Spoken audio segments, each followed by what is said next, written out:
So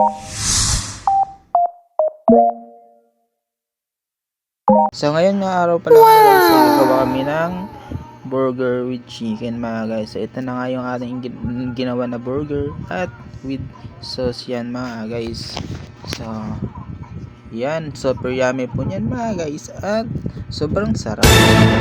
So ito na nga mga guys, sisimulan na natin yung paggawa ng ating burger na chicken. So ito yung burger na ininit muna namin at ito naman yung ating nilutong chicken patty mga guys at yung itlog mga guys nating ilalagay dyan sa ating tinapay. So ito at ito na nga, sisimulan na natin ilagay yung ating mga toppings mga guys. So dito ay ilalagyan na natin konti ng ating mayonnaise mga guys. So ito na yung ating mayonnaise na ketchup at pinaghalo natin yan at ilalagay na natin yung ating burger mga guys. Tapos ilalagay din natin yung ating niluto na itlog mga guys.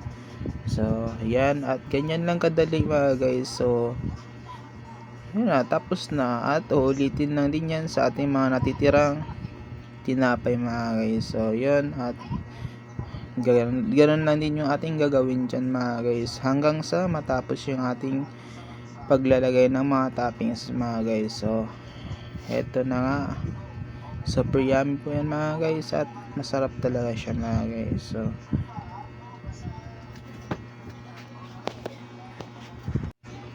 at dito medyo nasunog nga yung ating burger dyan mga guys dahil hindi natin na-estimate yung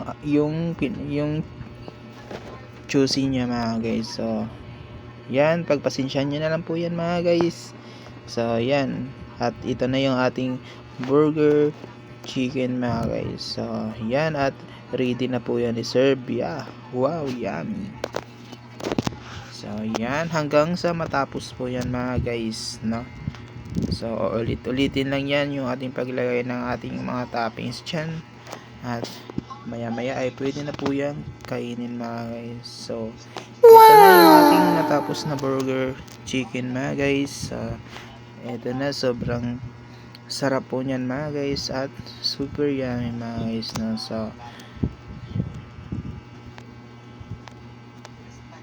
at maraming salamat sa mga nanonood. Thank you.